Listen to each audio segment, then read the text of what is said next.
G'day you mob, and welcome to this Aussie English Fact episode. Today I have a bit of a ripper for you. It was an interesting one to study, and I'm going to be telling you about how Australia was mapped. We're going to be going through several hundred years of sort of history, briefly talking about all of the different expeditions and interesting people from different parts of the world who contributed to making a complete map of Australia.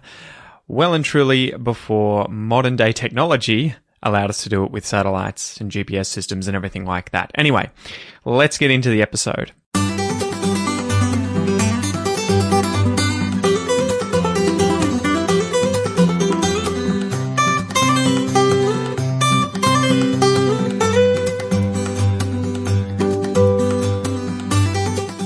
Putting Australia on the map. Despite obviously being first discovered by Indigenous Australians, probably more than 60,000 years ago, the world's largest island continent, Australia, was the last inhabited continent to appear on Europe's map of the world. It may be surprising, but it wasn't the English nor the French, but instead a small group of Dutch navigators in service of the Dutch East India Company who began the arduous task of putting Australia's coastline on the world map in the early 1600s. This was an impressive 125 years before Lieutenant James Cook would even lay eyes on the Australian coast of New South Wales. The Dutch had zero interest in colonisation of Australia at the time, but instead were much more focused on the lucrative trade of commodities such as tea, silk, and porcelain throughout much of Southeast Asia. Initially, they only wanted more accurate maps of the region south of Indonesia, or what was then known as the Dutch East Indies, in order to warn other ships in the Dutch East India Company of Western Australia's hazardous coastline. However, as more of the coastline was mapped, the company's interest was piqued and they began to send out more and more ships on journeys of exploration. Here's a timeline of the Dutch exploration and mapping of Australia. 1606. The very first map of the Australian coastline was made of the western tip of Cape York Peninsula in far north Queensland. This was done by Willem Jan Zoon, captain of the Duifken. He became the first European to map Australia's coastline when he charted 300 kilometres of the Cape York Peninsula. But let's hit pause quickly on the Dutch for a sec and give the Spanish an honourable mention. In the same year of 1606, on June the 26th, Spanish maritime explorer Captain Luis Vaz de Torres led the San Pedrico and Los Tres Reyes Magos ships from Peru in South America to Manila in the Philippines. He crossed the Pacific Ocean and sailed along the southern coast of New Guinea in October of the same year. He navigated the 150-kilometre strait that separates New Guinea and Australia, which now bears his name, Torres Strait. He then turned northwards and sailed on to Manila in the Philippines. Historians believe that Torres likely sailed close enough to Australia to have seen present-day Cape York, the tip of far north Queensland, though didn't realise at the time it was just the tip of the iceberg, or Great Southern Continent, which only months earlier had been discovered and first mapped by the Dutch. Let's get back to the Dutch. 1611. A new and quicker trade route had been discovered where ships could more easily travel across the Pacific Ocean from the Cape York in South Africa, with the intent of turning sharply northwards just before reaching Australia and heading on to Batavia, or Java in Indonesia today. GPS technology was definitely yet to be created, and getting your bearings from the stars at night time and knowing when to turn north wasn't easy, and as a result, Dutch ships began to overshoot their mark and hit the western coast of Australia, which is today Western Australia. 1616. Captain Dirk Hartog and his crew aboard the Eindracht became the first Europeans to accidentally sail too far to the east of the designated trade route and run smack bang into the Western Australian coastline. It was at this point he decided it was probably time to head north. In doing so, Dirk Hartog and his crew became the first Europeans to sight the Western Australia coast at Shark Bay. The Eindracht dropped anchor near a small island which was immediately, and humbly named Dirk Hartog Island, and the captain and crew became the first Europeans to ever set foot on Australian soil at Cape Inscription. Whilst there, Hartog decided to chart over 400 kilometres of the West Australian coastline from Shark Bay to Northwest Cape, and in doing so became the second person to map Australia's coastline. To mark the visit, as must have been the custom at the time, Hartog celebrated his triumph by, you guessed it, engraving a pewter plate, a silver plate, dinner plate, and nailing it to a tree. The plate can still be seen today on display in Rijksmuseum in Amsterdam. Over the 17 years following Hartog's serendipitous discovery of the coast of Western Australia, the Dutch East India Company ramped up its efforts to map this maritime hazard of a landmass in order to ensure safe passage for their precious, fully loaded trade ships heading northwards, parallel to the coast, onto Indonesia. 1619. Captain Frederik de Hoortman and Jacob de Dell sighted land south of the mouth of the Swan River and also discovered the Hoortman-Abrolhos Islands. 1622. Willem Janszoon, originally captain of the Duifken, was back. He named the Willems River, possibly the current Ashburton River, after himself. In the same year, an English ship, the Trial, captained by John Brooke, became Australia's first recorded shipwreck when it hit a reef in the Montebello Islands off the Pilbara coast of northern WA. The captain and 45 crew sailed 2 longboats to Batavia, leaving 93 crew to perish. In order to cover his arse, Brooke decided to falsify his position at the time of the shipwreck, leading to great confusion about the exact location of the reef. The wreck was only discovered in 1969 by members of the Fremantle-based Underwater Explorers Club. 1622 again. About 180 kilometres of Western Australia's southwest coast between Hamelin Bay and Point d'Entrecasteaux were mapped by the Dutch ship Leuwen. 1623.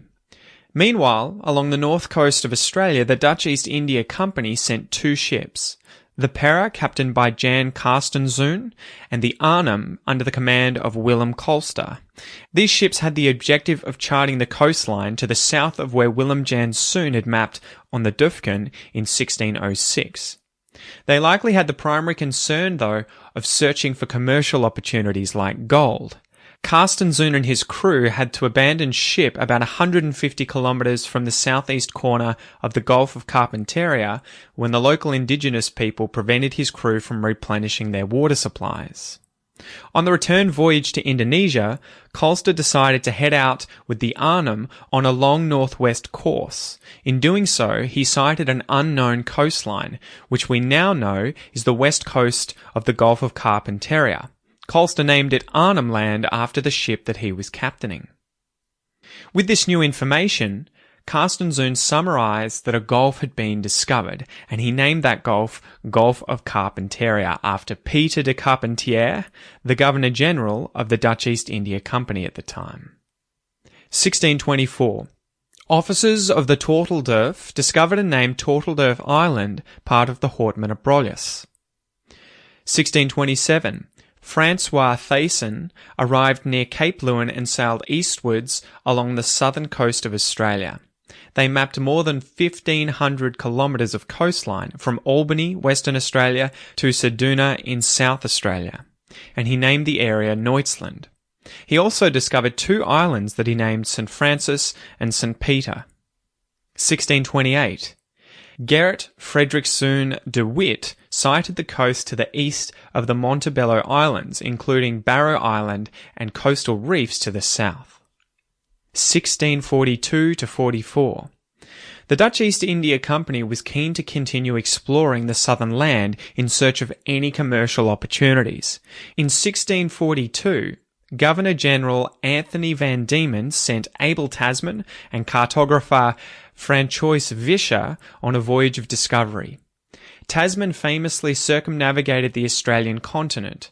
but did very little in the way of following his instructions, nor did he discover more about the landmass. In fact, he rarely came in contact with the coast. His only contributions to the map of Australia were confined to the very southern half of Tasmania, which he had named Van Diemen's Land in honour of the Governor-General of the Dutch East Indies.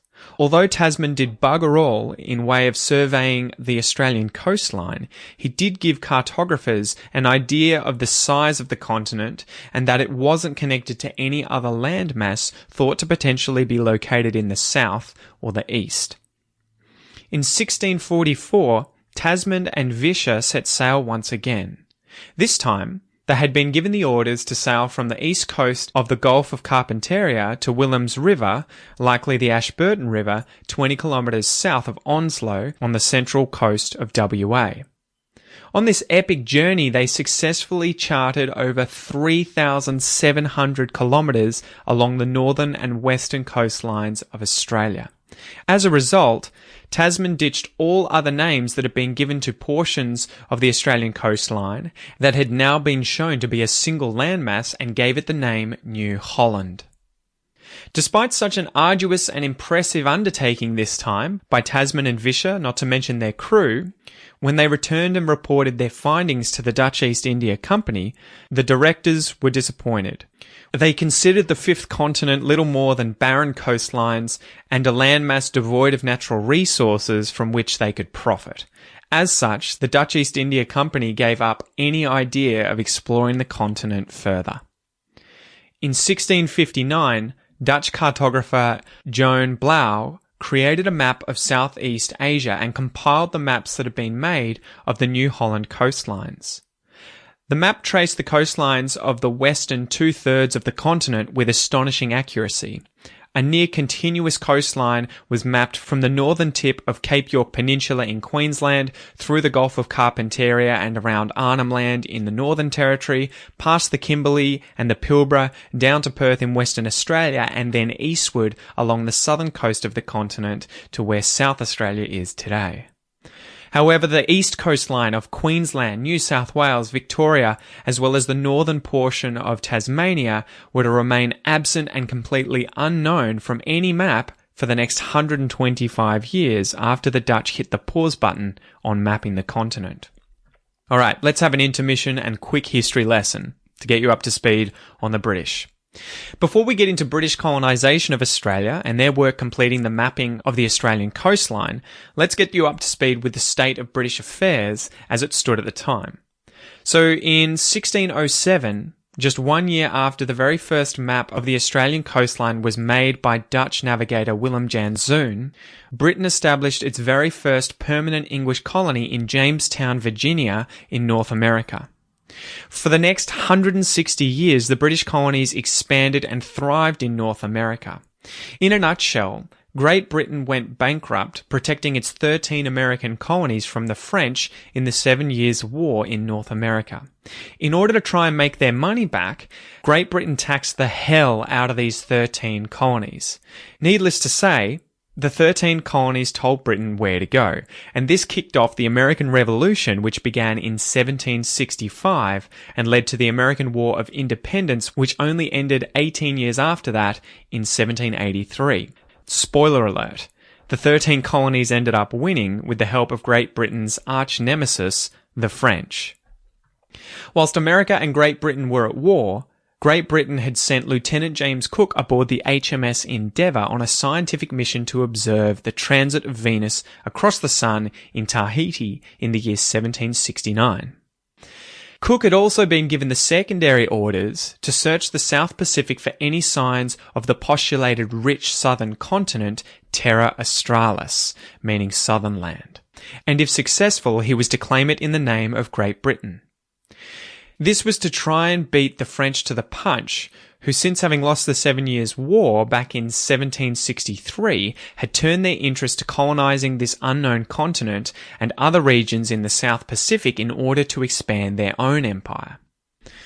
Now let's go through a timeline of British and French mapping of the Australian coastline.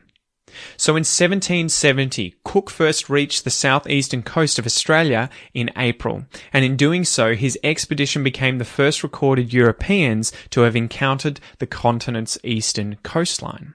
Cook had actually aimed to hit Van Diemen's Land and try and travel north along the eastern coast to discover if it was an island or if it was attached to the mainland. However, due to the prevailing winds, the endeavour was forced far northwards, and on the 19th of April 1770 they sighted first land. His expedition moved up the eastern coast of the continent as he mapped every bay, river and beach fastidiously. Towards the end of this trip, the ship crashed into the Great Barrier Reef in far north Queensland. But with Cook's impressive leadership and the skillful crew of the Endeavour, the boat was saved. On the 22nd of August 1770, Cook climbed to the summit of Possession Island on the tip of the Cape York Peninsula in Torres Strait and claimed the east coast of this continent for Britain. He named the land New South Wales. Cook then set sail for Batavia, Jakarta in Indonesia, and then went back to Britain, never to see Australia again. Let's hit pause again and go back to the events unfolding in Britain. In the meantime, Britain wasn't able to continue sending its convicts to America, and they quickly built up in overcrowded, disease-ridden prisons, including ships called hulks. They needed somewhere to send all of these criminals and also wanted to keep expanding their empire. Thus, 11 ships comprising the First Fleet were sent to Australia to set up shop with Britain's first Australian colony at Botany Bay, and they arrived on the 24th of January in 1788. 1795. Matthew Flinders arrived in Australia in 1795 aboard the HMS Reliance, where he proved himself a fine navigator and cartographer. On this voyage, he also befriended the ship's surgeon, George Bass. Not long after Flinders and Bass arrived in Port Jackson, Sydney today, the pair made 2 expeditions in a couple of small boats named Tom Thumb, captained by Bass, and Tom Thumb II, captained by Flinders. They headed south of Port Jackson to Lake Illawarra, which is just south of modern-day Wollongong in New South Wales.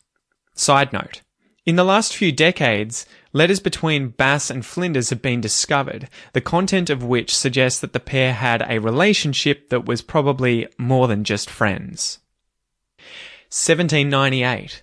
Matthew Flinders, now a lieutenant, was given command of a sloop called Norfolk, and he was ordered to sail beyond Furneaux's Islands and, should a strait be found, pass through it and return by the south end of Van Diemen's Land.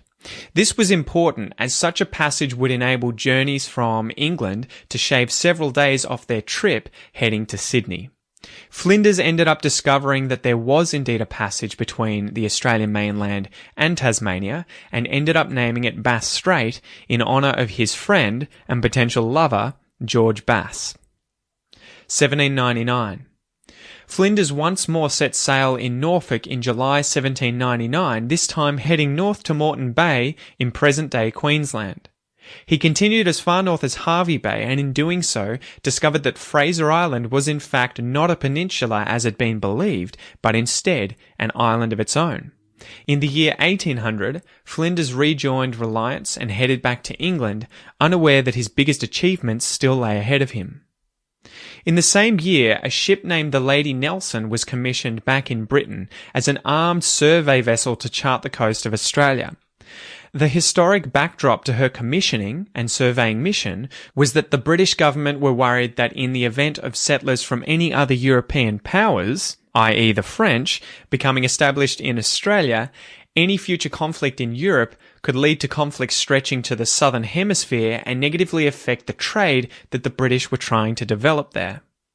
She was captained by Lieutenant James Grant and was the first boat to successfully navigate through Bass Strait on her way to Sydney from England. Her survey work was heavily focused on Bass Strait, and she was involved in the discovery and exploration of Port Phillip Bay, among many other places around Australia whilst here. Let's hit pause on the British for a second and quickly get you up to speed with what the French were doing at the time. The year 1800 to 1803. A French expedition was sent to map the coast of New Holland. A man named Nicolas Bourdin was to lead the expedition of 2 ships and brought with him cartographer Louis de Frassenay. Bourdin captained Géographe and Jacques Hamelin captained Naturaliste. As you might be able to deduce from the names of the ships, the purpose of the voyage was to be observation and research relating to the geography and natural history of Australia. They departed France in October of 1800 and arrived at present-day Cape Leeuwin in Western Australia on the southwest corner of the continent in May of 1801. As many explorers before them, they immediately started naming things. Upon rounding Cape Naturalist, they entered Geographe Bay. They sailed north and surveyed large stretches of the northwestern coast of present-day Western Australia all the way up to Timor in Indonesia. They then sailed back down the western coast of Australia, then across the Great Australian Bight, reaching Tasmania in January of 1802. They charted the entire length of Tasmania's eastern coast and had extensive peaceful interactions with the indigenous Tasmanians. Their coastline mapping thirst still not quenched, Bourdin and his ships sailed north and began surveying the south coast of Australia until Captain Hamelin of the Naturaliste decided to head for Sydney in the north in order to stock up on water and food as well as a few anchors, as stocks were running low. On his way, he explored the area of Western Port in Victoria and named places like Île-des-Français, now known as French Island near Phillip Island in Victoria. Meanwhile, Bourdin was heading westwards and in April of 1802 encountered the British ship Investigator at Encounter Bay in South Australia commanded by Matthew Flinders. Matthew Flinders was also engaged in charting the coastline at the time, but more on him and his expedition shortly. There the two exchanged information of their discoveries, Flinders informing Bourdin of his discovery of Kangaroo Island, as well as St. Vincent's and Spencer's Gulfs. Bourdin then headed to Port Jackson in order to resupply, just as Hamelin had done months earlier. Once in Port Jackson, the ships Naturaliste and Géographe both restocked, with Hamelin and Naturaliste heading to France, and Bourdin and Géographe continuing to explore the Australian coast. Bourdin visited Tasmania once again and conducted further charting of Bass Strait before sailing west to the western coast, then northward, once more to Timor, and then all the way back home to France. On his way back to France, Bourdin travelled down to Tasmania once again to conduct further charting of Bass Strait before then sailing along the western coast and then northward to Timor and then back off to France. Alright, returning to Matthew Flinders and the British.